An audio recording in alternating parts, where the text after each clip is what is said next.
Hello and welcome back मेरे देश के प्यारे भविष्य योद्धा 2.0 की पहली वीडियो ऐसे सब्जेक्ट की आज आपके सामने लेकर आ रहा हूं। कल लाने वाले थे बट कुछ इशू हो गया था, उसकी वजह से वीडियो शूट नहीं हो पाई। ठीक है, तो आज वो जो कमी रह गई थी कल की वो आज पूरी कर देते हैं। पहला चैप्टर जो आज हम डिस्कस करने वाले हैं इस सीरीज में वो है सोशल चेंज। अब मैंने ये चैप्टर क्यों उठाया, स्टार्टिंग से भी तो आ सकते थे, मैं पीछे से जा रहा हूं। पीछे से भी अगर मैं जाऊं तो पीछे लास्ट में दो चैप्टर अलग है ना। तो वो जो दोनों चैप्टर है ना, हमारे न्यूट्रिशनल सिस्टम है नेचर में और रोड सेफ्टी वाले, ये दोनों चैप्टर मतलब बहुत कुछ ज्यादा है नहीं उसमें, ऐसे एक ही वीडियो में दोनों चैप्टर में मैं खत्म कर दूंगा एक साथ आपका। ठीक है, तो वो बहुत ज्यादा कुछ ऐसा डिटेल वाला है नहीं। तकलीफ वाले जो चैप्टर्स हैं इकोनॉमिक्स के, ये लास्ट वाले हैं और इसीलिए मैंने यहां से शुरू किया है। दो रीजंस हैं। दूसरा मतलब एक रीजन तो ये है कि भैया ये चैप्टर्स तकलीफ ज्यादा देते हैं, बच्चों को याद करने में प्रॉब्लम ज्यादा होती है, कंफ्यूजन्स बहुत ज्यादा होते हैं इन चैप्टर्स में। और दूसरी चीज ये कि कई स्कूल्स में अभी सिलेबस जो है वो चल रहा है और इस स्टेज पर है खत्म होने के। तो खत्म होने के स्टेज पर अगर सिलेबस आया है तो जाहिर सी बात है लास्ट में ये चैप्टर्स वहां चल रहे होंगे या चलने वाले होंगे या रिसेंटली ही चले होंगे और उसमें बच्चों को कुछ कंफ्यूजन होगा, तो उनको भी यहां से हेल्प मिल जाएगा। ठीक है, तो शुरू करते हैं, ज्यादा बातें नहीं करेंगे। तो पहला जो टॉपिक है यहां पर इस चैप्टर में वो ये कहता है, why is it necessary to have general knowledge about law. Law के बारे में हमें जनरल नॉलेज क्यों होना चाहिए, क्यों जरूरी है। तो पहला है कि लोग गलत करने से बचते हैं। अगर आपको नियम कानून पता है कि हाँ ये चीज करना एक क्राइम है तो आप वो नहीं करोगे, बचोगे। आपको पता ही नहीं है, आपने जाकर गलती से वो काम कर दिया, बाद में अच्छा यार ये तो क्राइम था, फिर तो फंस गए। तो इसलिए अगर लॉ के बारे में पता है तो आप क्राइम करने से बचोगे। एक्सप्लॉयटेशन आपका नहीं हो सकता। अगर कोई आपके साथ गलत करने की कोशिश कर रहा है, आपको नियम नहीं पता है तो आप मजबूर हो, लेकिन अगर आपको नियम पता है कि नहीं ये जो कर रहा है ये तो क्राइम है, मैं इसके अगेंस्ट में केस कर सकता हूं, मैं पुलिस की मदद ले सकता हूं, तो आपका एक्सप्लॉयटेशन नहीं होगा, आप बच जाओगे अगर आपको लॉ का नॉलेज होगा तो। ठीक है, आप उसके अगेंस्ट लीगल स्टेप्स ले सकते हो। आपके कॉन्स्टिट्यूशनल राइट्स, अगर हमें लॉ के बारे में पता है तो हमें अपने कॉन्स्टिट्यूशनल राइट्स पता होंगे, गारंटी क्या मिली हमको कॉन्स्टिट्यूशन से, क्या अधिकार मिले हुए हैं, उसके हिसाब से हम अपनी जिंदगी को जिएंगे।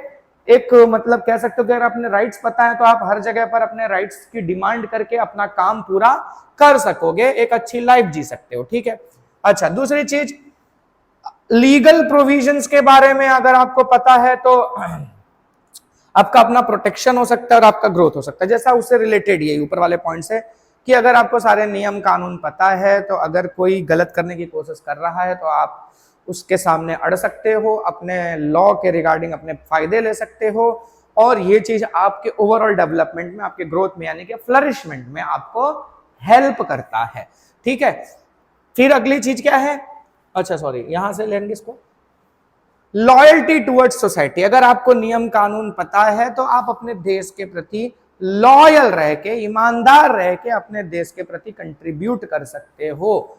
छठा पॉइंट है, अगर आपको मतलब सारे नियम कानून पता है तो आप समाज में कंट्रीब्यूट करोगे, अपनी ड्यूटीज को ढंग से निभाओगे। आपको अपनी ड्यूटीज भी पता होंगी ना, मतलब लॉ के बारे में पता है तो फंडामेंटल राइट्स पता है तो फंडामेंटल ड्यूटीज भी आपको पता होंगी, ये भी लॉ का पार्ट है। तो आप अपनी ड्यूटीज को, एक देश के प्रति जो आपकी जिम्मेदारियां हैं उन जिम्मेदारियों को अच्छे से निभा पाओगे। ठीक है, अगर सभी को लॉ का नॉलेज होगा तो एक सम्मान भरी जिंदगी यानी एस्टीम और प्राइड से भरी जिंदगी हम जी सकते हैं। ठीक है, तो ये सारी चीजें हमको हेल्प करेंगी लॉ के नॉलेज से। ठीक है, अच्छा फिर बात करें राइट्स ऑफ सिटीजन्स। सिटीजन्स के राइट्स क्या है। ठीक है, कॉन्स्टिट्यूशन की तरफ से हर देश, हमारे देश के हर सिटीजन को कुछ राइट्स मिले हैं। 6 फंडामेंटल राइट्स हैं, ये तो 4 हुए ना, 6 फंडामेंटल राइट्स हैं। वो 6 फंडामेंटल राइट्स कौन कौन से हैं? Right to equality, right against exploitation, right to freedom, right to religious freedom, cultural and educational rights, right to constitutional remedies. देखो 6 हैं, याद कैसे करेंगे? तो याद करने का ना मैंने एक तरीका ढूंढा है। देखो 2 ई से हैं, 2 एफ से हैं, सॉरी हाँ 2 एफ से हैं और 2 सी से हैं। एफ वाले तो दोनों ही फ्रीडम वाले हैं। ठीक है, ई यानी राइट टू इक्वालिटी। इक्वालिटी का मतलब देश में हर किसी को इक्वली ट्रीट किया जाएगा, ये कॉन्स्टिट्यूशन की गारंटी है। राइट अगेंस्ट एक्सप्लॉइटेशन मतलब किसी के साथ कोई दुर्व्यवहार नहीं होगा, उसका शोषण नहीं होगा, तो राइट अगेंस्ट एक्सप्लॉइटेशन, तो ये दोनों ई वाले। फिर राइट टू फ्रीडम मतलब आपको आजादी है, आप चाहो वो चीज कर सकते हो, मतलब एक कानून के दायरे में रहकर हम चाहो वो कर सकते हो, मतलब जाकर कहीं बम लगा रहे हो ऐसा नहीं, ठीक है। चाहो ये कर सकते हो मतलब अपने हिसाब से अपनी जिंदगी को आप जी सकते हो, कोई आपको रोक टोक नहीं सकता, ठीक है, बस किसी और का नुकसान नहीं होना चाहिए उसमें। रिलीजियस फ्रीडम है, आप अपनी मर्जी का रिलीजन फॉलो कर सकते हो, तो ये दो राइट्स हमारे फ्रीडम वाले, ठीक है, एफ। बाकी दो है सी से। सी वाला कल्चरल एंड एजुकेशनल राइट्स, मतलब आपको अपना कल्चर प्रिजर्व करने का अधिकार है, आप अपने कल्चर को स्प्रेड कर सकते हो, आपको एजुकेशन मिलेगा, ये आपका राइट है। फिर कॉन्स्टिट्यूशनल रेमेडीज, कॉन्स्टिट्यूशनल रेमेडीज वाला जो राइट है ये थोड़ा स्पेशल है, इसे डॉक्टर बाबा साहेब भीमराव अंबेडकर यानी कि जो हमारे कॉन्स्टिट्यूएंट असेंबली के चेयरपर्सन थे जब कॉन्स्टिट्यूशन बन रहा था, उन्होंने इसे soul of the Indian constitution कहा है। याद रखना कौन सा right soul of the Indian constitution है, राइट टू कॉन्स्टिट्यूशनल रेमेडीज। ये क्या कहता है कि अगर आपके बाकी जो राइट्स हैं वो राइट्स कहीं ना कहीं तरीके से आपको नहीं मिल रहे हैं, कोई उसका मतलब आपसे वो राइट्स छीन रहा है, तो आपके पास ये अधिकार है कि आप सुप्रीम कोर्ट पर जाकर, कोर्ट में जाकर अपने उन राइट की डिमांड कर सकते हो, ठीक है। इसका भी अधिकार मिला है कि आप अपने इन राइट्स को डिमांड कर सकते हो, तो इसी को कहा गया है राइट टू कॉन्स्टिट्यूशनल रेमेडीज। इसके थ्रू कोर्ट आपकी हेल्प करेगा, आपका जो अधिकार आपसे छीना जा रहा है उस अधिकार को आपको दिलाने में मदद करेगा। बात करें चाइल्ड के राइट्स, चैप्टर का सबसे इंपॉर्टेंट पॉइंट, जो इंपॉर्टेंट टॉपिक है, बहुत बार यहां से क्वेश्चंस पूछे जाते हैं। बच्चों के राइट्स क्या है, जिसको हम जुवेनाइल राइट्स भी कहते हैं, ठीक है, याद रखना कौन से राइट्स हैं ये, जुवेनाइल राइट्स, ठीक है। अच्छा, जुवेनाइल राइट्स यानी बच्चों के राइट्स, इसमें क्या है, पहला है हर चाइल्ड को राइट है बिना डिस्क्रिमिनेशन के जीने का, उसके साथ कोई भेदभाव नहीं होना चाहिए, चाहे जाति के नाम पर हो, रिलीजन के नाम पर हो, उसके कलर के नाम पर, उसकी लैंग्वेज के नाम पर, किसी भी बेसिस पर उसका डिस्क्रिमिनेशन नहीं किया जा सकता। दूसरा राइट है अपब्रिंगिंग मिलना, उसको अपने पेरेंट्स से अच्छी अपब्रिंगिंग मिलने का उसको अधिकार है। इसका मतलब ये नहीं है कि बच्चा अपने पेरेंट्स को बोले कि नहीं मुझे तो भैया स्कूल जाने के लिए ना मतलब रोल्स रॉयस खरीद दो, ऐसा नहीं होता है, वो आपका अधिकार नहीं है, ठीक है।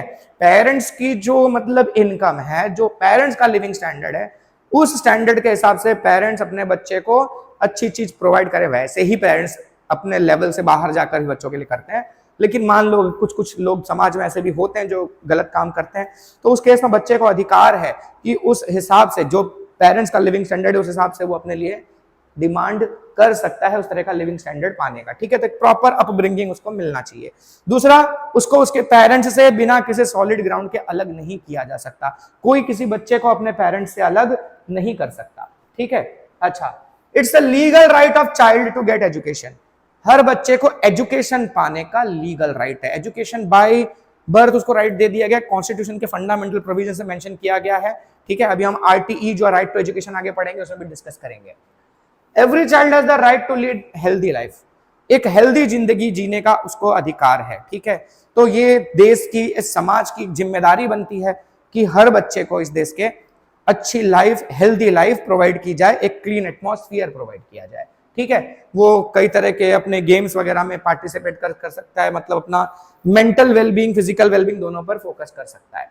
फिर उसका कल्चर प्रोटेक्ट करने का और अपनी रिलीजियस कम्युनिटी में रहने का भी उसको अधिकार मिला है, मतलब उसके कल्चर से, उसके रिलीजन से उसको अलग नहीं किया जा सकता, वो अपना रिलीजन फॉलो कर सकता है, अपना कल्चर जी सकता है, चाहे वो कहीं पर भी रहे।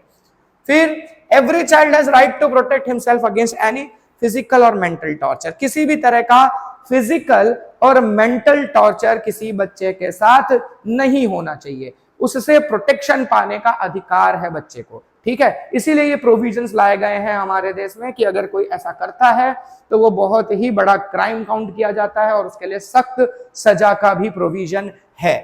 Every child has the right to obtain security and proper standard of living, हर बच्चे का अधिकार है कि उसको एक सिक्योर एटमॉस्फेयर मिले, ठीक है, और उसको एक प्रॉपर अपब्रिंगिंग मिले, उसका एक अच्छा लिविंग स्टैंडर्ड हो, अच्छी लिविंग स्टैंडर्ड से वो जिए, ठीक है, उसकी फिजिकल, मेंटल हर तरह की ग्रोथ अच्छे से हो सके, इस चीज का उसको अधिकार मिला है। तो ये 7 फंडामेंटल मतलब जुवेनाइल राइट्स हैं बच्चों के लिए, ठीक है, ये एक तरह से फंडामेंटल ही है, ठीक है, इनको याद रखना है, ठीक है। अच्छा, protection against exploitation and atrocities, उस बच्चे के खिलाफ कुछ गलत ना हो, उससे प्रोटेक्शन पाने के लिए, अगर कुछ अत्याचार हो रहा है तो उससे लड़ने के लिए, उससे बचने के लिए क्या प्रोविजंस हैं। तो जो बच्चा है, अगर मान लो यहाँ पर क्या लिखा हुआ है कि अगर किसी बच्चे के साथ कुछ भी गलत व्यवहार किया जाता है, उसको धमकी दी जाती है, उसको पीटा जाता है, उससे जरूरत से ज्यादा काम लिया जा रहा है, ठीक है, तो किसी भी तरह का उसके साथ गाली गलौज की जा रही है, ठीक है, तो ये सारी चीजें काउंट की जाती हैं किसमें, चाइल्ड अब्यूज में गिना जाता है इसको। मतलब इस तरह से उस बच्चे को हानि पहुंचाई जा रही है, ये एक क्राइम है, ऐसा गिना जाता है, ठीक है। अच्छा, अगर हमें ये पता चलता है कि किसी बच्चे के साथ ऐसा कुछ हुआ है, मतलब उसके फिजिकल बिहेवियर में, मेंटल, मतलब उसको कोई चोट वोट लगी हुई दिख रही है आपको, ठीक है, ठीक है, उसके बॉडी को देख के आपको लग रहा है कि हाँ ये परेशान है किसी चीज को लेके, या मेंटली वो डिस्टर्ब लग रहा है, बहुत टेंशन में लग रहा है, तो उसके साथ हो सकता है कि ऐसी कोई घटना घटी हो जो चाइल्ड अब्यूज से रिलेटेड है, चाइल्ड अब्यूज की कोई घटना घटी हो। ऐसी चीजों को हमें तुरंत नोटिस करना चाहिए, और जो जरूरत मदद है, चाहे मेडिकल हेल्प की जरूरत पड़े, चोट वोट लगी है, ऐसा कुछ है तो मेडिकल हेल्प की जरूरत है तो वो प्रोवाइड किया जाए, या फिर उसको काउंसलिंग की जाए, उसको मेंटल सपोर्ट वगैरह प्रोवाइड किया जाए। तो ऐसा कुछ भी दिखता है तो उसको तुरंत सपोर्ट प्रोवाइड करना चाहिए। दूसरा है कि ज्यादातर ऐसे बच्चे, कुछ ऐसे केसेस होते हैं जिन केसेस में बच्चे इन प्रॉब्लम्स को शेयर नहीं करना चाहते, वो शेयर करने से डरते हैं। वो कोई भी रीजन हो सकता है, उनके ऊपर कोई प्रेशर हो सकता है, किसी ने उन्हें डराया धमकाया होगा, ये भी हो सकता है, या उन्हें शर्म आ रही होगी, ये भी हो सकता है। बहुत सारे रीजंस हो सकते हैं जिसके वजह से बच्चा शेयर नहीं करना चाहता। तो ऐसे केस में उस बच्चे को काउंसलिंग करके उसका कॉन्फिडेंस बूस्ट करना चाहिए, उसको हिम्मत देनी चाहिए, और क्या प्रॉब्लम है वो जानने की कोशिश करनी चाहिए। और अगर जो आदमी भी गलत चीज में इन्वॉल्व है, उस गलत आदमी को सजा मिलने के लिए भी काम करना जरूरी है। फिर अगर किसी बच्चे के साथ कोई भी ऐसा मतलब चाइल्ड अब्यूज जैसा केस हुआ है, तो कई बार लोग उसे गलत नजर से देखते हैं, हीन भावना से देखते हैं। वो चीज नहीं होनी चाहिए। हमें उन्हें डिस्डेन से ट्रीट नहीं करना चाहिए, बल्कि उनके साथ हमें सिंपैथी से रहना चाहिए, उनको मतलब अच्छे से ट्रीट करना चाहिए, उनको उनका मोरल बिल्ड करना चाहिए, ठीक है, ताकि वो फिर से नॉर्मल लाइफ में आ सके, नॉर्मल जिंदगी जी सके। Child labour and neglected child, ठीक है, चाइल्ड लेबर समझ सकते हो, बाल श्रम, बाल मजदूरी, जो भी बोलो। क्या है ये चाइल्ड लेबर? जो 14 साल से कम के बच्चे हैं, अगर वो कोई लेबर का काम करते हैं, मेहनत मजदूरी का काम करते हैं, तो इन्हें चाइल्ड लेबर कहा जाता है। ये यूनिसेफ का जो डेटा है, यूनिसेफ, ठीक है, यूनाइटेड नेशन की ऑर्गेनाइजेशन है, यूनिसेफ का कहना है कि दुनिया में सबसे ज्यादा चाइल्ड लेबर जो है ना भैया, इंडिया में है। सबसे ज्यादा चाइल्ड लेबर इंडिया में है, यूनिसेफ का डेटा कहता है। अच्छा, क्यों चाइल्ड लेबर है इतना सारा? मतलब चाइल्ड लेबर का बच्चा काम कर ही क्यों रहा है मजदूरी का? पढ़ने की एज है उसकी, पढ़ने लिखने के टाइम पर वो मजदूरी क्यों कर रहा है? क्या रीजन है? तो पहला रीजन देखो, यहाँ पर बहुत सारे रीजन है। पहला रीजन दिया पॉवर्टी, गरीबी है भाई, उसके पास मजबूरी है, पढ़ाई लिखा करने का पैसा ही नहीं है, घर चलाना है, घर को सपोर्ट करना है, गरीबी में जी रहा है, क्या करेगा? काम करना ही पड़ेगा पेट पालने के लिए, तो गरीबी। इलिटरेसी अमंग पेरेंट्स, ज्यादातर इन फैमिलीज में बच्चों के जो पेरेंट्स होते हैं वो पढ़े लिखे नहीं होते हैं। पढ़े लिखे नहीं होते, उनके पास काम ढंग का नहीं होता। काम ढंग का नहीं होता मतलब मेहनत मजदूरी वाला काम होता है, उसमें कभी पैसा मिला कभी नहीं मिला। तबीयत ठीक रही काम करेंगे तो पैसा मिलेगा, नहीं ठीक रहेगी नहीं काम करेंगे नहीं मिलेगा। तो इस तरह से इनकम का दिक्कत रहता है। तो ऐसे केस में जो फैमिली के बच्चे हैं उनको काम करना पड़ता है, ठीक है। फैमिली रिक्वायरमेंट्स, पता है फैमिली की जरूरतें हैं। कई बार ये भी होता है कि इन फैमिलीज में ना जनरली फैमिली प्लानिंग नहीं होती ढंग की, फैमिली बड़ी हो जाती है और काम करने वाला एक आदमी वो मेहनत मजदूरी का काम कर रहा है, बहुत कम इनकम आ रही है, उसमें पूरी फैमिली को संभाल पाना मुश्किल होता है। तो ऐसे केस में घर के जो बच्चे हैं उनको भी काम वगैरह पर लगा दिया जाता है। तो फैमिली रिक्वायरमेंट्स। दूसरा, unemployment of adults in family. कई फैमिलीज ऐसी है जिसमें जो एडल्ट्स हैं जो काम कर सकते हैं वो अनएम्प्लॉयड, उनको काम ही नहीं मिल रहा। काम ही नहीं मिल रहा तो पैसे नहीं आ रहे घर में। तो ऐसे केस में ये छोटे बच्चे जो है ना, इनको भी कहीं कहीं जो थोड़ा बहुत काम मिल जाता है तो उस काम में ये लोग इन्वॉल्व होकर घर के लिए पैसे वगैरह कमाते हैं। फिर कई बार ये भी होता है कुछ बच्चे जो घर से निकले हुए हैं, ठीक है, अब होता है ना कई बार घर से निकल जाते हैं, ये तो भाई इनको तो चाइल्ड लेबर ही कराना चाहिए जो घर से भाग जाते हैं, ठीक है। तो भाई जाहिर सी बात है कि उसके जब तुम्हारे घर में सब कुछ सही है, तुमको अच्छा माहौल मिल रहा है, तो क्यों घर छोड़ के भाग रहे हो? वैसे लोगों से तो मेरे को चिढ़ है। लेकिन अभी इसमें ना दूसरे भी केसेस हो सकते हैं, ठीक है। कई बार शौक से भागते हैं, जाऊंगा मुंबई में हीरो बन जाऊंगा, ठीक है। कुछ लोग ऐसे भी जाते हैं और कुछ लोग कुछ दूसरी मजबूरियों से निकल कर गए होते हैं। ऐसे लोग मतलब घर वर होता नहीं उनके पास, पेट वेट पालने की तलाश में इधर जब भटकते हैं तो कुछ ना कुछ ऐसा काम मिल जाता है, वो काम करना चालू कर देते हैं। ज्यादातर करके जो ऑर्फन और डेस्टिट्यूट चिल्ड्रन है, मतलब कह सकते हैं अनाथ बच्चे हैं, उनकी फैमिली नहीं है, कोई केयर करने वाला नहीं है, तो ऐसे केस में ये बच्चे जो होते हैं ना, या तो इनको कहीं दूसरी जगह चाइल्ड लेबर का काम करना पड़ता है, या तो कुछ केसेस में, हर केस में नहीं, मैं पहले ही बोल दूं, कुछ केसेस में कुछ रिलेटिव्स के यहाँ इन लोग रहते हैं और उन रिलेटिव्स के यहाँ इनको घरों के काम करने पड़ते हैं, उसके बदले में इनको खाना वाना मिल सके इसलिए। तो ऐसे केस में भी हमको चाइल्ड लेबर देखने को मिलता है, ठीक है। अब कुछ रिलेटिव्स बहुत अच्छे भी होते हैं कि जो ऐसे बच्चों को केयर करके पालते हैं, अपना बच्चा समझकर पालते हैं, लेकिन कुछ लोग समाज में खराब भी होते हैं जो उनके साथ गलत ट्रीटमेंट करते हैं, उनसे काम वगैरह करवाते हैं। तो ये सारे रीजंस हैं चाइल्ड लेबर के। फिर है चाइल्ड लेबर की डिमांड क्यों है। चाइल्ड बच्चा तो मजबूर है काम करने के लिए, काम करना चाहता है, लोग काम करवाना भी चाहते हैं, उस चीज की डिमांड है, लोग रेडिली मतलब अवेलेबल है, मतलब करना चाहते हैं कि हाँ भाई आओ काम करो हमारे लिए, ठीक है, वो चाहते हैं कि हो। क्यों? सस्ता फैक्टर है। बच्चा जो है ना, वो 8-10 साल का बच्चा है, उसको नहीं पता मार्केट में इस काम का कितना पैसा मिलना चाहिए, तो उसको कम पैसा देके, खाना पीना देके भी काम करवा लिया जाता है, ठीक है। तो ये चीपेस्ट फैक्टर है प्रोडक्शन का, ठीक है। दूसरा, अनऑर्गेनाइज्ड है।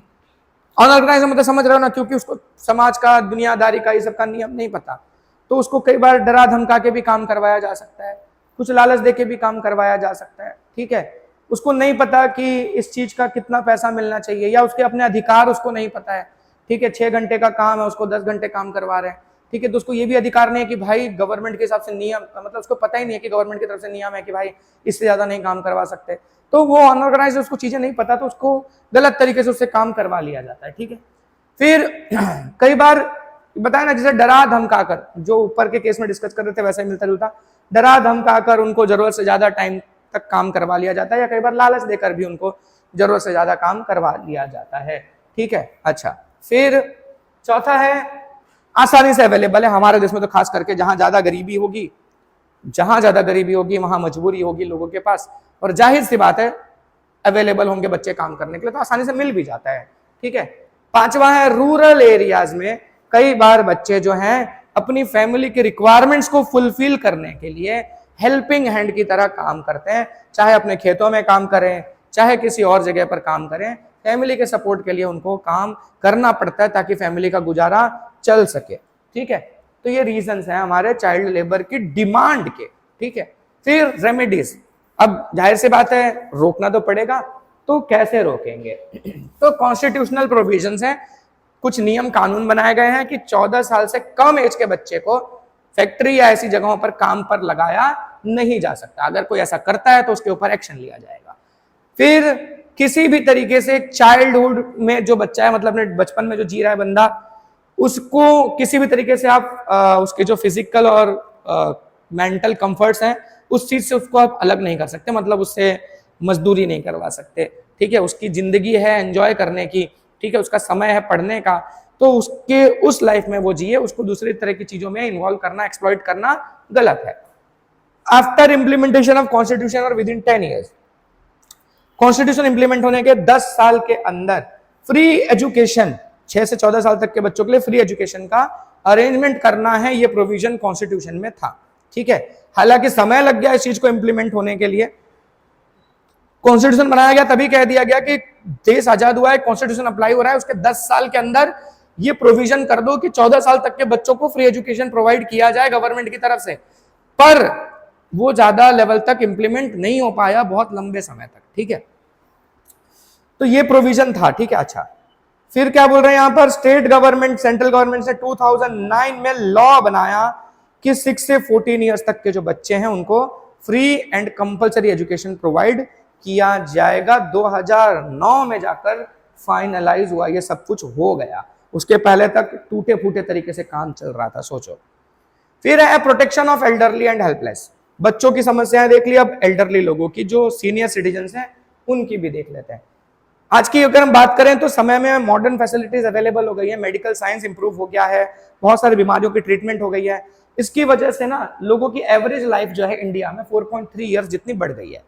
मतलब अगर पहले लोग 60 साल तक जीते थे, एवरेज एवरेज 100 भी जीते, तो अब लोग 64 से ज्यादा साल तक जी रहे हैं। ऐसा एक एवरेज लाइफ मतलब बढ़ा है लोगों का। अच्छा, तो जाहिर सी बात है सीनियर सिटीजन की संख्या भी बढ़ी होगी देश में। अच्छा, अब इसमें बता रहे हैं प्रॉब्लम्स क्या है हमारे एल्डरली लोगों के साथ। प्रॉब्लम यह है कि देश में वेस्टर्न कल्चर का इंफ्लुएंस हो रहा है। वेस्टर्न कल्चर आप समझ सकते हो, जैसे यूरोपियन कंट्रीज वगैरह हैं या अमेरिकन यूएस वगैरह है, तो वहां पर क्या सिस्टम है, बूढ़े लोगों को अलग रखा जाता है। ठीक है, वहां फैमिली का सिस्टम बड़ा अजीब है। ठीक है, वहां मतलब हमारे यहाँ तो होता है ना कि हम सब एक साथ लेकर चलते हैं फैमिली को, वहां ऐसा है कि भाई मतलब पेरेंट्स को तो फैमिली में काउंट ही नहीं करते।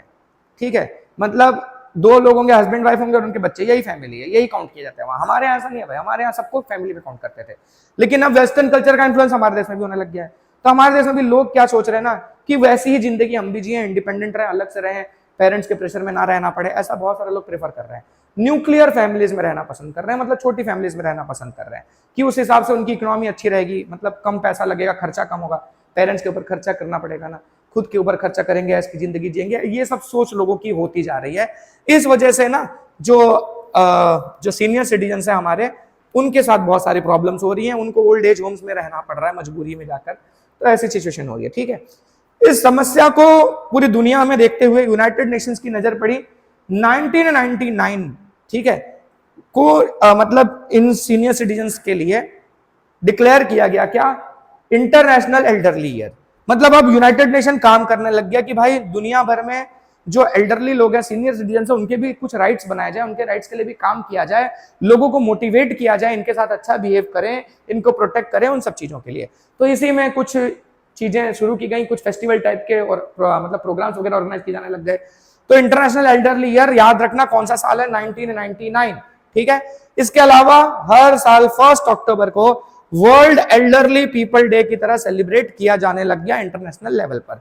1 अक्टूबर गांधी जी के एक दिन पहले, उनके बर्थडे से एक दिन पहले। ठीक है, अच्छा याद रहेगा ना गांधी जी को भी। अगर हम तो याद अगर करते हैं गांधी जी को, तो हमारे दिमाग में क्या इमेज आती है, उनकी जो ओल्ड एज की इमेज है वही आती है, जवानी की इमेज तो आती नहीं होगी हमारे में। कई तो ऐसे भी होंगे जिन्होंने उनकी जवानी की फोटो भी नहीं देखे होंगे।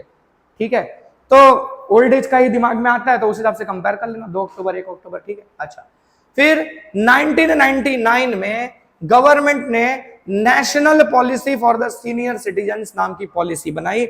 इसके तहत Indira Gandhi national senior citizen pension scheme launch किया। हालांकि वो तब लॉन्च हुआ था, करंट गवर्नमेंट जो स्कीम चला रही है उसका नाम है अटल पेंशन योजना। इसमें सीनियर सिटीजन्स को ना गवर्नमेंट की तरफ से कुछ पेंशन के तौर पर थोड़ा थोड़ा पैसा प्रोवाइड किया जाता है, ताकि ओल्ड एज में उनका कुछ थोड़ा बहुत छोटा मोटा खर्चा उससे चल सके। ठीक है, अच्छा फिर मतलब ये प्रोविजंस किए गए हैं इनकी सेफ्टी के लिए, एल्डरली लोगों की सेफ्टी के लिए, कि उनको कैसे सेफ एटमॉस्फेयर प्रोवाइड किया जाए, समाज में उनको कैसे डिग्निटी प्रोवाइड की जाए, इन सब चीजों के लिए स्टेप्स लिए गए हैं। तो पहला स्टेप ये। दूसरा क्या है कि अगर सीनियर सिटीजन्स जो है वो अकाउंट में पैसा जमा करते हैं, जैसे एफडी करते हैं या पोस्ट बैंक में पैसा जमा करते हैं, बैंक्स में या पोस्ट ऑफिस के बैंक्स में, तो वहां जब पैसा वगैरह जमा करते हैं तो उनको ज्यादा इंटरेस्ट प्रोवाइड किया जाता है। ठीक है, तो ज्यादा इंटरेस्ट प्रोवाइड होगा तो उनको ज्यादा हेल्प मिलेगी। प्लस उनके जो बच्चे वगैरह भी होंगे ना, वो भी देखेंगे कि हाँ भाई पेरेंट्स को भी, मतलब ऐसा नहीं कि खाली मेरे ऊपर बर्डन बन रहे हैं, थोड़ा बहुत पैसा उनके पास आ भी रहा है तो वो थोड़ा एक तरह से हेल्प करने के लिए तैयार भी होते हैं, जो जिनको पैसे का ज्यादा वो रहता है। बाकी भाई जिसको अपने पेरेंट्स की सेवा करनी है तो वो ये देख के नहीं करेगा कि मेरे पापा को इंटरेस्ट ज्यादा मिलता है बैंक में, मेरे मम्मी पापा को इंटरेस्ट ज्यादा मिल रहा है, डिस्काउंट मिल रहा है, क्या मिल रहा है, वो देख के वो सेवा नहीं करेगा, वो देख के कर रहा है तो वो लालची है। ठीक है, फिर male and female are given 30 to 50% discount. Train bus इन सब के टिकट्स में 30 से 50% का डिस्काउंट ऑफर किया जाता है इन लोगों के लिए, क्योंकि भाई इनकम तो है नहीं इनके पास, तो सस्ते दाम में टिकट वगैरह मिल सके इनको। अच्छा, ओल्ड एज होम्स बना रखा है गवर्नमेंट ने। कुछ ऐसे भी लोग हैं जिनके बच्चे उनको नहीं रख रहे हैं या बच्चे ही नहीं हैं, तो ऐसे लोगों की हेल्प कौन करेगा, तो उसके लिए गवर्नमेंट ओल्ड एज होम्स बना रखा गया है। वहां इनको फैसिलिटीज दी जाती है, रहने खाने सबके अरेंजमेंट्स होते हैं, और रिक्रिएशनल एक्टिविटीज के लिए, मतलब ताकि वो लाइफ अपनी थोड़ी खुलकर जी सके, टेंशन में ना जिए, तो ऐसी चीजों का जैसे योगा वगैरह का, गेम्स वगैरह का अरेंजमेंट किया जाता है। अच्छा, इसके अलावा सिर्फ इतना करने से काम नहीं चल रहा था, तो senior citizens care and welfare related law, ठीक है, बनाया गया कब, 2007 में। ठीक है, अच्छा इसमें क्या था कि अगर किसी सीनियर सिटीजन के साथ कोई भी वायलेंस होता है, एक्सप्लॉयटेशन होता है, अब्यूज होता है, तो उसे क्राइम गिना जाएगा। ठीक है, उसके लिए कुछ लीगल प्रोविजंस किए गए कि अलग अलग तरह के सेक्शंस में अलग अलग केसेस चलेंगे, अलग अलग पनिशमेंट्स का प्रोविजन किया गया है। इन सीनियर सिटीजन्स को राइट प्रोवाइड किया गया है कि वो अपने बच्चों से मेंटेनेंस ले सकते हैं। मतलब अगर वो बच्चा अपने पेरेंट्स को नहीं रखता घर में, ठीक है, निकाल देता है, तो सीनियर सिटीजन जाकर केस कर सकते हैं और कोर्ट फिर ये फैसला सुनाएगा कि उस बच्चे को, अपने पेरेंट्स को हर महीने इतना इतना पैसा तो देना पड़ेगा ताकि उनका गुजारा चल सके। तो ये राइट दे दिया गया है इन लोगों को। तो जाहिर सी बात है, अगर वो बच्चा लालच में अपने पेरेंट्स की सेवा नहीं करना चाहता, गलत आदमी हो गया है, तो भी मजबूरी में उसको अपने पेरेंट्स की हेल्प करनी ही पड़ेगी। तो इस तरह से इनकी लाइफ थोड़ी सिक्योर हो जाएगी सीनियर सिटीजन्स की। Anti social activities, anti social activities क्या है? ऐसी activities because such an individual group of activity और behaviour which is against rules, जो समाज के नियम कानून हैं, उन नियम कानून के विरुद्ध कुछ काम किया जाता है, तो उसे हम एंटी सोशल एक्टिविटी कहते हैं। दो तरह की सोशल एंटी सोशल एक्टिविटीज होती हैं, दो तरह के क्राइम्स होते हैं, ब्लू कॉलर क्राइम्स और व्हाइट कॉलर क्राइम्स। ये ब्लू कॉलर क्राइम्स जो होते हैं वो नॉर्मली हम नोटिस करते हैं, चोरी डकैती ये सब जो होता है, मारपीट ये सब, वो सब ब्लू कॉलर में आते हैं। जो व्हाइट कॉलर क्राइम्स है, इसमें क्या होता है? घूस लेना, करप्शन, टैक्स चोरी, ठीक है, यानी ज्यादातर इसमें ना पढ़े लिखे लोग इन्वॉल्व होते हैं, है ना। तो इस तरह की जो चीजें हैं, that is white collar crimes. अच्छा, करप्शन क्या है? करप्शन एक ग्लोबल प्रॉब्लम है। वर्ल्ड बैंक इसको कैसे डिफाइन करता है? तो वर्ल्ड बैंक की डेफिनेशन कहती है कि अपनी पब्लिक पोजीशन का मिसयूज करना अपने पर्सनल बेनिफिट के लिए। आपको गवर्नमेंट पोजीशन मिली है, वो एक पब्लिक पोजीशन है, आपको पब्लिक की हेल्प करने के लिए, सेवा करने के लिए मिली है, पर आप उस पावर का मिसयूज करके अपना फायदा कर रहे हो, तो इस चीज को कहा जाता है क्या? करप्शन। ठीक है। अच्छा, फिर बात करें करप्शन का जो है इकोनॉमी पे बुरा असर पड़ता है, समाज पे भी बुरा असर पड़ता है। ठीक है, तो क्या क्या असर पड़ता है वो देखते हैं। पहला चीज कि डिग्रेडेशन ऑफ मोरल वैल्यूज। ठीक है, आपकी मोरल वैल्यूज खराब होती हैं अगर आप करप्शन में इन्वॉल्व हो। ठीक है, समाज में एक बुरा असर पड़ता है उसका। ब्लैक मनी की प्रॉब्लम क्रिएट होती है। करप्शन का पैसा जो है वो जाहिर सी बात है ब्लैक मनी है, और ब्लैक मनी है तो भाई आपने ब्लैक मनी के नुकसान पढ़े थे, वो कंज्यूमर राइट्स में भी पढ़े थे, अपने कंज्यूमर लॉ चैप्टर है कि ब्लैक मनी से प्राइस राइज वगैरह का भी प्रॉब्लम आता है। तो ये ब्लैक मनी की समस्या क्रिएट होती है इकोनॉमी में, जो कि इकोनॉमी को डेवलप करने से रोकती है। ट्रस्ट ऑफ पीपल, लोगों का भरोसा उठ जाता है गवर्नमेंट सिस्टम, जुडिशियल प्रोसेस। मतलब मान लो कि आपके साथ कुछ गलत हुआ, आप गए केस किया, आपने केस किया, तो जो गलत आदमी था वो पैसे वाला था, उसने जज को पैसा खिला दिया और आप केस हार गए, वो केस जीत गया। तो अब आपका क्या जुडिशियल सिस्टम पे भरोसा होगा? आप दोबारा कभी कुछ गलत होगा तो कोर्ट में जाओगे? नहीं जाओगे। तो अगर करप्शन होता है ना, तो लोगों का जुडिशियल सिस्टम से, चाहे गवर्नमेंट सिस्टम से, चाहे कोई भी XYZ सिस्टम हो समाज में, उस सिस्टम पे से विश्वास उठ जाता है, और इस वजह से समाज में एक तरह से ना कह सकते हैं कि अविश्वास का मतलब कह सकते हैं कि माहौल बन जाता है, एक दूसरे पे ट्रस्ट नहीं रह जाता लोगों को, है ना। खास करके जो ईमानदार लोग हैं वो ज्यादा फ्रस्ट्रेट हो जाते हैं। ठीक है, उनको और ज्यादा बुरा लगता है। Injustice and disparity in income, disparity create होती है समाज में। जो करप्शन कर रहा है वो खूब पैसा कमा रहा है, और ईमानदार आदमी का पैसा छीन छीन के कमा रहा है, तो ईमानदार आदमी गरीब हो रहा है, करप्ट आदमी अमीर हो रहा है, डिस्पैरिटी बढ़ रही है। ठीक है, तो ये चीज होती है। ह्यूमन राइट्स का वायलेशन होता है करप्शन की वजह से, इनजस्टिस होता है समाज में। ठीक है। अच्छा, to corruption morality national character at risk, corruption की वजह से देश का जो कैरेक्टर है ना वो भी रिस्क पर आता है। मतलब आपके देश में बहुत ज्यादा करप्शन होगा तो दुनिया आपके देश को एक करप्ट देश की तरह देखेगी, आपके देश की इमेज खराब होगी, तो दूसरा देश कभी आपके देश में इन्वेस्टमेंट नहीं करना चाहेगा, बिजनेस नहीं करना चाहेगा आपके साथ, आपके इंडस्ट्रीज नहीं खड़ी करना चाहेगा, तो आपकी इकोनॉमी कहां से ग्रो कर पाएगी? नहीं कर पाएगी, तो आपको बहुत सारे नुकसान होंगे। तो ये भी चीजें हैं। Steps to curb corruption, corruption रोकने के लिए क्या स्टेप्स लिए गए हैं? पहला लिया गया है सेंट्रल एंट्री ब्राइबरी ब्यूरो, बनाया गया 1964 में। ठीक है, इसका मेन फंक्शन क्या था कि जो गवर्नमेंट ऑफिशियल्स हैं, अगर उनके ऊपर कोई इल्जाम लगता है कि इसने मतलब घूस लिया है, ब्राइब लिया है, तो ये एजेंसी उसके ऊपर इन्वेस्टिगेशन करती है, और इन्वेस्टिगेशन करके अगर गुनहगार है तो सजा का प्रोविजन करवाती है। ठीक है, गुजरात में भी इसका एक विंग बनाया गया है, जिसका हेडक्वार्टर कहां पर है? शाहीबाग, अहमदाबाद में। ठीक है, अहमदाबाद का जो शाहीबाग एरिया है वहां पर गुजरात एंटी करप्शन ब्यूरो का हेडक्वार्टर है। अच्छा, सेकंड पॉइंट क्या है? एंटी करप्शन एक्ट बनाया गया 1988 में। इसका मेन ऑब्जेक्टिव था कि जैसे जो सरकारी अधिकारी हैं उनके ऊपर रिस्ट्रिक्शन लगाया जाए ताकि वो गलत तरीके से, मतलब ब्राइबरी वगैरह में इन्वॉल्व ना हो, गलत तरीके से पैसे ना कमाए, ट्रांसपेरेंसी मेंटेन की जाए गवर्नमेंट सिस्टम में। ये सारी चीजों का ऑब्जेक्टिव रखते हुए ये लॉ बनाया गया था। ठीक है, अब इसमें यह भी होता है कि अगर कोई भी गवर्नमेंट ऑफिसर, मतलब मान लो आप एग्जाम दे के सिलेक्ट हुए हो और आप जॉब ज्वाइन करने वाले हो, उससे पहले डिक्लेरेशन लिया जाता है, उसकी सारी प्रॉपर्टी, उसके सारे एसेट्स का डिटेल ले लिया जाता है, ताकि फ्यूचर में अगर मान लो कुछ वो करप्शन करने का उसके ऊपर इल्जाम लगता है तो उसकी इनकम के साथ कैलकुलेशन करके देखा जाएगा कि पहले कितनी प्रॉपर्टी थी और आज कितनी प्रॉपर्टी है, और कंपैरिजन किया जाएगा कि जितनी ये सैलरी कमा रहा है क्या इस सैलरी से इतना प्रॉपर्टी बना पाना इतने टाइम में पॉसिबल है। अगर दिख गया कि नहीं, ये जितनी इनकम आ रही है उससे ज्यादा प्रॉपर्टी बना के बैठा है, मतलब कहीं ना कहीं ये करप्शन कर रहा है, तो उसके ऊपर एक्शन लिया जा सकता है। ठीक है, फिर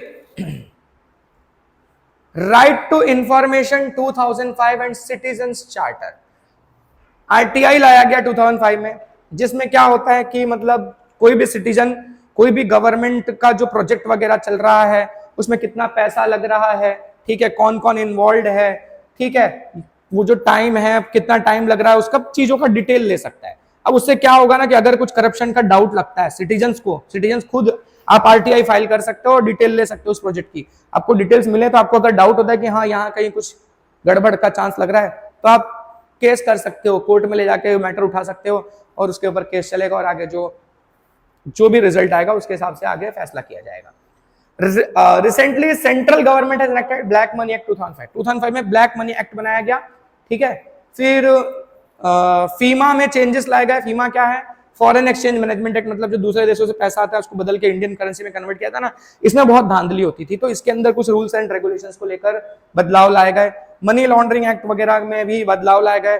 कस्टम एक्ट को भी मॉडिफाई किया गया, मतलब समय के हिसाब से लोगों ने कुछ लूप होल्स ढूंढ लिए थे इन लॉज में, फायदा उठाने लग गए थे, तो उसको मॉडिफाई करके और स्ट्रिक्ट वगैरह बना दिया गया। ठीक है, अच्छा, गुजरात विजिलेंस कमीशन गांधीनगर में है जो डिपार्टमेंटल इन्वेस्टिगेशन करता है। अगर किसी गवर्नमेंट ऑफिसर के ऊपर करप्शन के चार्जेस लगते हैं तो ये उसका इन्वेस्टिगेशन वगैरह करता है। ठीक है, और टाइम टू टाइम चेक करता रहता है कि ऐसी चीजें ना हो। तो वो करप्शन रोकने के स्टेप्स। अब है RTI, right to information act 2005। 15 जून 2005 को सेंट्रल गवर्नमेंट ने आरटीआई लॉन्च कर दिया देश में, एक स्टेट को छोड़कर। जम्मू एंड कश्मीर में आरटीआई लॉन्च नहीं हुआ था 2005 में। ठीक है, बाकी पूरे देश में अप्लाई हो गया। अच्छा, इसकी एक चीज और है कि ये कुछ चीजों पर एप्लीकेबल नहीं है, जैसे सीक्रेट सर्विसेज, जैसे हमारे सीक्रेट एजेंसीज हैं, रॉ वगैरह जैसे काम करती हैं, डिफेंस से रिलेटेड इंस्टीट्यूशंस हैं जो हमारे देश के सिक्योरिटी पर ध्यान देते हैं। ठीक है, फिर ऐसे इंस्टीट्यूशन जो समाज में यूनिटी एंड इंटीग्रिटी को प्रमोट करते हैं, इन संस्थाओं के ऊपर आरटीआई एप्लीकेबल नहीं है, बाकी हर चीज पर आरटीआई लगाया जाता है। अच्छा, 5 अक्टूबर 2005 को गुजरात गवर्नमेंट ने भी Gujarat right to information act implement किया। तो 15 जून 2005 को ऑल ओवर कंट्री में इंप्लीमेंट हुआ, फिर उसके बाद मतलब नेशनल लेवल पे इंप्लीमेंट हुआ, स्टेट्स को कहा गया कि आप भी इंप्लीमेंट करो। तो गुजरात गवर्नमेंट ने 5 अक्टूबर 2005 को, उसी साल 5 अक्टूबर को अपने यहाँ ये एक्ट लॉन्च किया। अच्छा, इसमें होता क्या है सारी चीजें देखते हैं। ठीक है, आरटीआई होता क्या, मैंने जब थोड़ा सा पीछे आइडिया दिया कि जैसे मान लो कि कुछ भी गवर्नमेंट प्रोजेक्ट वगैरह चल रहा है, जैसे आपके एरिया में कोई ब्रिज बन रहा है, आप जानना चाहते हो कि इसमें करप्शन है कि नहीं, आप आरटीआई एक्टिविस्ट हो गए, ऐसे ही कोई भी जाकर नहीं कर पाएगा, उसका थोड़ा नॉलेज होना चाहिए आपको। ठीक है, तो आप मान लो कि आप जानना चाह रहे हो कितना इसमें खर्चा हुआ है, करप्शन हुआ है कि नहीं, तो आप पूरा डिटेल निकलवाओ कि कौन सी कंपनी इन्वॉल्व थी, कितने का ये बजट है इसके प्रोजेक्ट का। ठीक है, वो सारी चीजें जब आप कैलकुलेट करोगे और आपको नॉलेज होगा ना कि हाँ ये सामान कितने का मिल सकता है, क्या है, तो एक अंदाजा लगाओगे, तो आपको डाउट गया कि भैया करप्शन तो हुआ है, तो आप जाकर एक इंडिपेंडेंट सिटीजन होने के नाते आप कोर्ट में केस फाइल कर दोगे कि ये जो प्रोजेक्ट है इसमें मुझे करप्शन का वो दिख रहा है, कुछ एविडेंसेस कलेक्ट करने पड़ेंगे आपको, ऐसे ही केस नहीं फाइल कर सकते, तो कुछ एविडेंसेस ले जाकर कोर्ट में केस फाइल कर दो। अब उसके ऊपर इन्वेस्टिगेशन होगा और अगर कोई जिम्मेदार गलत आदमी है, सच में कुछ गलती हुई है, तो उसको सजा वगैरह भी दी जाएगी। अच्छा, अभी इंफॉर्मेशन आपको मिलेगी कैसे? तो इंफॉर्मेशन के लिए आपको कुछ फिक्स्ड फी देनी पड़ती है। कितना रुपया? 20 रुपया है आज के डेट में, 20 रुपया। ठीक है, 6 पानी पूरी आती है। ठीक है, अच्छा, ये 20 रुपया आप चाहो तो कैश में दे सकते हो, या फिर पोस्टल ऑर्डर के थ्रू दे सकते हो, मतलब पोस्ट ऑफिस में जाके तो पोस्ट के वो जो टिकट्स होते हैं ना वो ले लो, स्टैम्प्स, और वो जमा करा दो, तो मतलब गवर्नमेंट को 20 रुपया मिल गया। ठीक है, इस तरह से ये जो एप्लीकेशन होगा आप खुद से साइन कर सकते हो, टाइप किया हुआ भी हो सकता है, या फिर आप ईमेल के थ्रू भी एप्लीकेशन दे सकते हो डिपार्टमेंट को, जिस डिपार्टमेंट से आपको इंफॉर्मेशन लेनी है। अगर कोई बीपीएल फैमिली का बंदा है तो बीपीएल फैमिली के बंदों के लिए कोई चार्जेस नहीं है, उनको 20 रुपया भी नहीं देना है। ठीक है, अगर बीपीएल फैमिली का बंदा आरटीआई फाइल करता है तो। ठीक है, अच्छा, एपीआईओ, ये आरटीओ के लिए ना हर जगह पर ना एपीआईओ सेटअप किए गए हैं अलग अलग लेवल पर। ये एपीआईओ क्या होता है ना, असिस्टेंट पब्लिक इंफॉर्मेशन ऑफिसर, इसके पास आपका एप्लीकेशन जाएगा।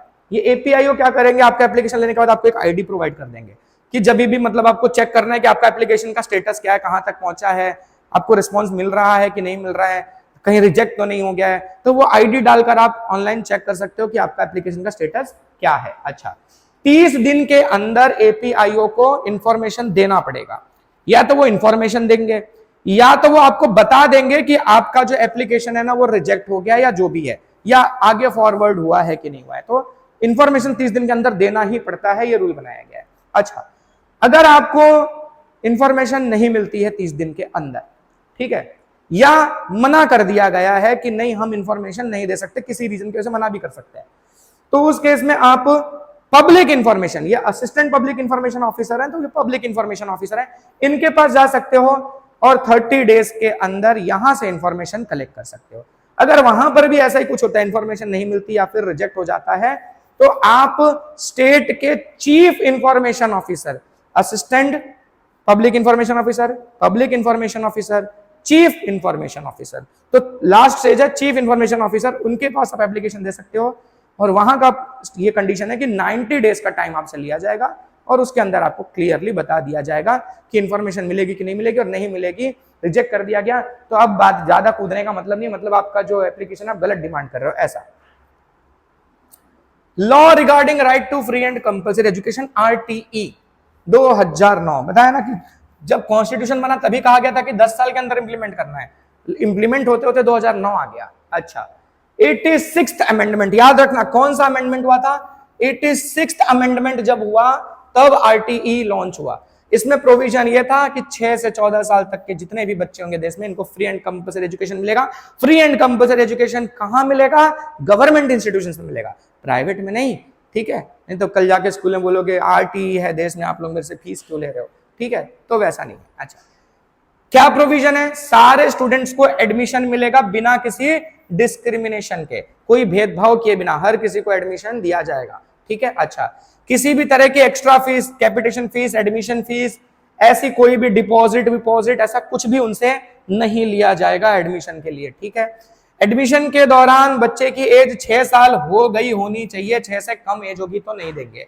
ठीक है, अच्छा, अगर 6 साल उसका प्रूफ देना पड़ता है ना, एज प्रूफ, बर्थ सर्टिफिकेट या ऐसा कुछ। अगर आपके पास बर्थ सर्टिफिकेट नहीं है तो हॉस्पिटल से कुछ रिकॉर्ड लेके आओ कि मतलब जहां बच्चा जन्मा था वहां से रिकॉर्ड लेके आ सकते हो कि हाँ ये बच्चा इस तारीख को यहाँ जन्मा था, वो भी चल जाएगा। वो भी नहीं है तो आपको उसके जो बच्चे के जो पेरेंट्स है ना उनको एफिडेविट फाइल करना पड़ता है, मतलब एक क्या बोलते हैं ना, सौगंधनामा बोलते हैं उसको गुजराती में। तो एफिडेविट में क्या होगा ना कि वो एक तरह से डिक्लेरेशन करते हैं कि हाँ ये मेरे बच्चे का जो डेट ऑफ बर्थ है यही है, और समय आने पर मैं अभी थोड़ा काम वाम करवा के बर्थ सर्टिफिकेट बनवा लूंगा, अगर मेरी प्रोवाइड की हुई इंफॉर्मेशन गलत है तो उसके लिए मैं रिस्पॉन्सिबल हूँ और मुझे जो सजा मिलेगी मैं एक्सेप्ट करूंगा। तो इस तरह से एक डर रहता है ना अंदर, तो बंदा सही बोलेगा, तो इस तरह से एफिडेविट वगैरह फाइल करवाया जाता है, उसके बेस पे भी एडमिशन दिया जाता है। इंटरव्यू नहीं ले सकते एडमिशन के दौरान, बच्चे का या उसके पेरेंट्स का इंटरव्यू नहीं लिया जा सकता। प्राइवेट इंस्टीट्यूट्स कुछ होते हैं, आपने न्यूज उसमें सुना होगा, दिल्ली वगैरह में होता है, वो नर्सरी वर्सरी में बच्चों को पढ़ाने जाते हैं, उनके पेरेंट्स का इंटरव्यू लेते हैं। ठीक है, पता नहीं पेरेंट्स का ही इंटरव्यू लेंगे, पेरेंट्स ही पढ़ाएंगे तो स्कूल वाले क्या करेंगे हैं, पढ़ाने के लिए तो हम है ना, एजुकेशन सिस्टम में मैं टीचर हूँ या मैं स्कूल में हूँ तो मेरे स्कूल के हिसाब से मैं फिर वहां भी मेरी जिम्मेदारी बनती है। कहीं पर भी अगर एक टीचर है तो टीचर की जिम्मेदारी है ना बच्चे को समझाना, पेरेंट्स से पढ़ा लेंगे तो फिर टीचर्स किस लिए है। ठीक है, हाँ पेरेंट्स गाइड करेंगे, नो डाउट पेरेंट्स का तो गाइडेंस बहुत जरूरी होता है, बट इंटरव्यू यार मेरे समझ के बाहर है। ठीक है, तो इंटरव्यू नहीं ले सकते, ऐसा रूल बनाया हुआ है गवर्नमेंट ने। ठीक है, अच्छा, स्कूल टीचर्स को प्राइवेट ट्यूशंस लेना अलाउड नहीं है। अगर आप स्कूल में टीचिंग कर रहे हैं तो आप बाहर ट्यूशंस नहीं ले सकते, बाहर ट्यूशंस ले रहे हैं तो स्कूल में नहीं पढ़ा सकते। तो ये रूल है गवर्नमेंट का, ठीक है। अच्छा, अंडर क्वालिफाइड टीचर्स, अगर कोई टीचर ऐसा है जो ज्वाइन कर रहा है पर उसके पास रिक्वायर्ड क्वालिफिकेशन नहीं है, पढ़ा पा रहा है पर क्वालिफिकेशन नहीं है, जैसे होता है ना बीएड की डिग्री लो या अलग अलग डिग्रीज होती हैं वो लेनी पड़ती हैं अलग अलग क्लास लेवल के हिसाब से, तो वो डिग्री अगर आपके पास नहीं है तो 5 साल का आपको टाइम दिया जाता है टीचरों को कि 5 साल के अंदर वो डिग्री आप मतलब अचीव कर लो अपनी पढ़ाई वढ़ाई करके। अच्छा, बच्चे को ना ऐसे ही किसी भी बिना मतलब कोई सॉलिड रीजन के टर्मिनेट नहीं कर सकते, ऐसे स्कूल से निकाल नहीं सकते। हाँ भाई, क्राइम एक्टिविटीज कर रहा है, गलत काम कर रहा है, तब तो निकाल ही देंगे, सीधी सी बात है। अदरवाइज तुम्हारी शक्ल नहीं अच्छी लग रही है, तुम नहा के नहीं आ रहे हो, तुम्हारी ये जाति है, तुम्हारा ये धर्म है, तुमको निकाल दे रहे हैं, ऐसा नहीं हो सकता, ठीक है। तो टर्मिनेट नहीं कर सकते, ट्रांसफर हो सकता है उसका, ठीक है। अच्छा, प्राइवेट प्राइमरी स्कूल्स में, ठीक है, the fees of ST and SC children is paid by the government. अच्छा, सारे प्राइवेट स्कूल्स में नहीं, जो प्राइवेट स्कूल्स का गवर्नमेंट के साथ आरटीई को लेकर टाई अप हुआ है, कुछ सीट्स होती हैं गवर्नमेंट की प्राइवेट स्कूल्स में भी आरटीई को लेकर, तो उस स्कूल में अगर बच्चा पढ़ रहा है तो वो एससी एसटी के जो बच्चे पढ़ेंगे ना, उनकी जो फीस होगी ना वो गवर्नमेंट पे करती है। तो ये भी प्रोविजन है, एससी एसटी के लोगों के लिए भी प्रोविजन रखा गया है। तो ये हमारा राइट टू एजुकेशन वाला, ठीक है। अब आते हैं फूड सिक्योरिटी पे। फूड सिक्योरिटी एक्ट लॉन्च हुआ 2013 में, जिसको हम राइट टू फूड भी कहते हैं। राइट टू एजुकेशन देखा, राइट टू फूड। अच्छा, 5 जुलाई 2013 को बिल इंप्लीमेंट हुआ था। मेन इसका ऑब्जेक्टिव क्या था? हर इंसान को न्यूट्रिशियस फूड मिल सके ताकि वो एक हेल्दी लाइफ जी सके, ठीक है, एक बेटर लिविंग स्टैंडर्ड में जी सके। फूड सिक्योरिटी बिल के मेन ऑब्जेक्टिव, सारे ऑब्जेक्टिव्स यहां लिस्टेड है। पहला है क्या? Satisfy the demands of food, satisfy the demand of food of the increasing population. मतलब भाई देश की जो पॉपुलेशन बढ़ रही है तो फूड के कॉस्ट बढ़ रहे हैं, तो हर कोई अफोर्ड नहीं कर पाएगा, तो उनको सस्ते दाम में फूड अवेलेबल करवाया जाए ताकि हर कोई अफोर्ड कर सके। ये एक ऑब्जेक्टिव इसका। दूसरा, माल न्यूट्रिशन रोकना। सबको हेल्दी मतलब समय से खाना मिलेगा, बेहतर खाना मिलेगा तो हेल्थ अच्छी रहेगी, माल न्यूट्रिशन नहीं होगा, तो माल न्यूट्रिशन रोकने की कोशिश करना। देश का जो पॉपुलेशन है हेल्दी रहेगा तो देश की इकोनॉमी में कंट्रीब्यूट कर पाएगा। तीसरा है पब्लिक डिस्ट्रीब्यूशन सिस्टम को स्ट्रांग बनाना। ये पब्लिक डिस्ट्रीब्यूशन सिस्टम क्या होता है? मैंने पिछले चैप्टर में भी डिस्कस किया था, अभी रिसेंटली वन शॉट वीडियो डाली है मैंने पॉवर्टी एंड अनएम्प्लॉयमेंट वाली, उसमें बताया था। तो पब्लिक डिस्ट्रीब्यूशन सिस्टम में क्या होता है? अलग अलग हिस्से में समाज के अनाज वगैरह खाने की चीजें टाइम से सही दाम पर पहुंचाना, सस्ते दाम में पहुंचाना। इसका मेन पार्ट होते हैं फेयर प्राइस शॉप्स, यानी जो गवर्नमेंट की राशन की दुकानें होती है। गवर्नमेंट उन दुकानों पर सामान सप्लाई करती है और उन दुकानों से जो लोग हैं वो सस्ते दामों में चीजों को खरीद पाते हैं। तो उसके लिए पूरा एक नेटवर्क बनाया गया है, इसको पब्लिक डिस्ट्रीब्यूशन सिस्टम कहा जाता है, ठीक है। इसमें तुम्हारे कार्ड वगैरह तुमको ऑफर किए जाएंगे, रेशन कार्ड्स बना के दिए जाते हैं, सामान लेने जाओगे तो बायोमेट्रिक वेरिफिकेशन वगैरह होकर उसके से सामान दे दिया जाता है ताकि कोई गलत आदमी सामान ना ले ले। तो ये सारी चीजें जो है वो पब्लिक डिस्ट्रीब्यूशन सिस्टम में आती हैं। तो उसको स्ट्रांग बनाना भी इसका ऑब्जेक्टिव था, ठीक है। फिर जो अंत्योदय योजना में आने वाली फैमिलीज हैं, बीपीएल फैमिलीज जो हैं, उनको फूड सिक्योर करना, उनको समय से सही मतलब अमाउंट में फूड वगैरह अवेलेबल करवाना कंसेशनल रेट पे। फिर pregnant women and feeding mother's को भी न्यूट्रिशियस फूड प्रोवाइड करना, ठीक है। एक मदर अगर हेल्दी रहेगी तो उसका बच्चा भी हेल्दी रहेगा और वही बच्चा आगे चल के देश में इकोनॉमी में कंट्रीब्यूट करने वाला है, तो इसलिए जरूरी है कि वो हेल्दी रहे। तो ये भी एक ऑब्जेक्टिव है कि इन लेडीज लोगों को, इन वुमेन को हेल्प प्रोवाइड की जाए न्यूट्रिशियस फूड के लिए, ये भी इसका ऑब्जेक्टिव है। Then some legislative provisions.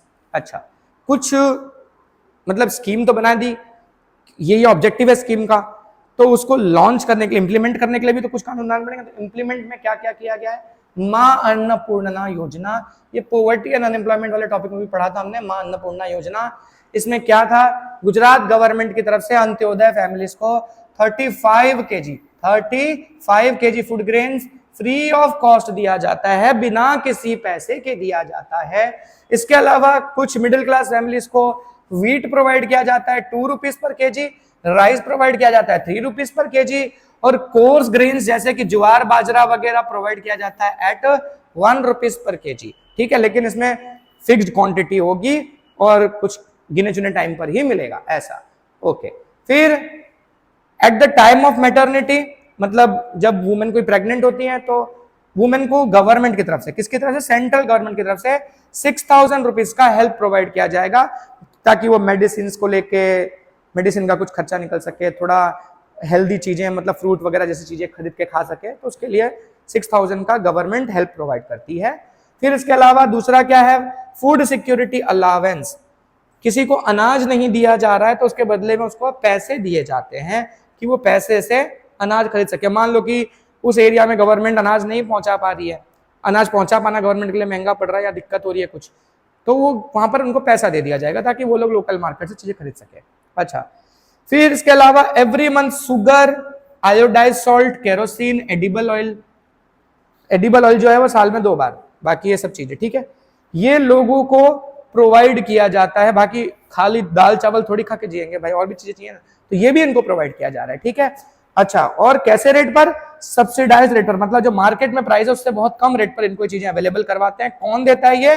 Gujarat government provide करती है अंत्योदय फैमिलीज को, बीपीएल फैमिलीज को, ठीक है, सबके लिए नहीं है, अंत्योदय एंड बीपीएल फैमिलीज के लिए है, ठीक है। अच्छा, biometric identity, EPIC card, EPIC यानी इलेक्शन फोटो आइडेंटिटी कार्ड, ठीक है। अब मतलब आपको रेशन कार्ड वगैरह भी ऑफर किया जाता है, या आपका जो इलेक्शन कार्ड होगा आप रजिस्टर कर लोगे, इलेक्शन कार्ड लेकर जाओ या रेशन कार्ड लेकर जाओ और बायोमेट्रिक वेरिफिकेशन करो वहां पर, जैसे तुम्हारा फिंगरप्रिंट लेंगे या कुछ भी ऐसे, फिंगरप्रिंट ले सकते हैं, आंखों का स्कैन ले सकते हैं, जिससे ये पता चल जाएगा कि हाँ आप रजिस्टर्ड हो, आप ही को अनाज मिल रहा है, कोई दूसरा आपकी जगह पर ना ले ले। तो ये सारे अरेंजमेंट्स इसमें किए गए हैं, ठीक है।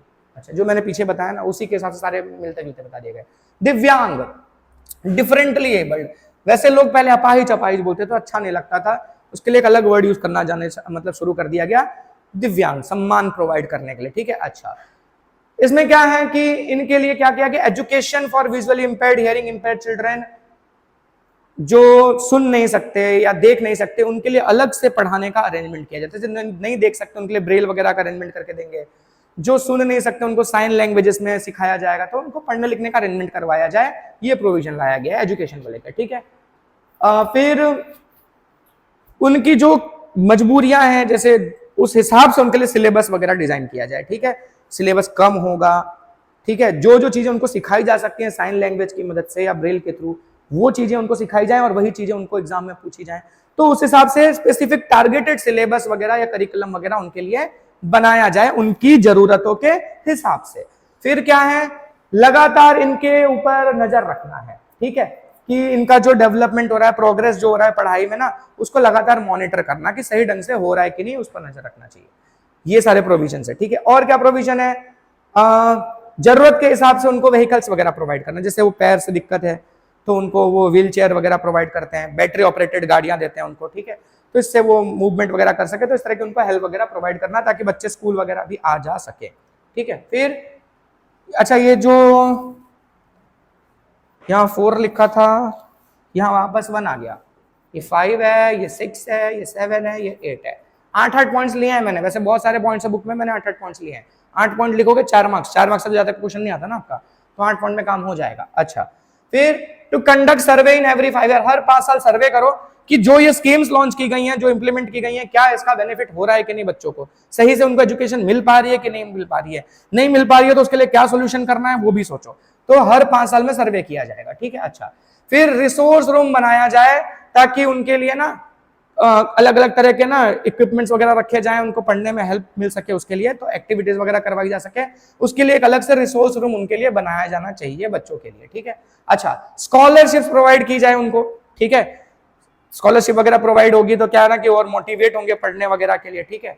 अच्छा, फिर provide facilities to differently able so that they can easily appear for the examination, examination वगैरह में बच्चे जा सके उसके लिए उनको फैसिलिटीज प्रोवाइड की जाए, मतलब जैसे रैंप वगैरह बनाया जाए जहां पर वो हॉल्स वगैरह, एग्जामिनेशन सेंटर वगैरह वहां पर, ठीक है, उनके लिए नल वगैरह का अरेंजमेंट, टॉयलेट वगैरह का अरेंजमेंट उनके हिसाब से किया जाए, तो ये सारी फैसिलिटीज उनको प्रोवाइड की जाए एग्जाम सेंटर्स वगैरह तक पहुंचने के लिए, या एग्जाम सेंटर में उनको हेल्प मिले ताकि वो एग्जाम्स वगैरह दे सकें, ठीक है। अच्छा, स्पेशल फैसिलिटीज फॉर डिसेबल्ड, कुछ स्पेशल फैसिलिटीज की गई हैं डिसेबल्ड लोगों के लिए Gujarat secondary and higher secondary education board की तरफ से, यानी हमारा गुजरात बोर्ड जो है इसने बच्चों के एजुकेशन को लेकर कुछ स्पेशल प्रोविजंस किए हैं डिसेबल्ड बच्चों के लिए।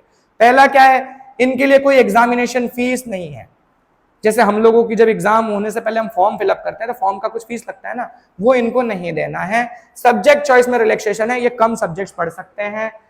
फिगर्ड क्वेश्चन से एग्जेम्पशन है, जैसे फिगर वाले क्वेश्चन आपके पेपर में भी आएगा, फिगर वाले क्वेश्चंस होंगे तो वहां पर नीचे डेफिनेटली एक ब्लाइंड स्टूडेंट्स के लिए अलग से क्वेश्चन आएगा, ठीक है।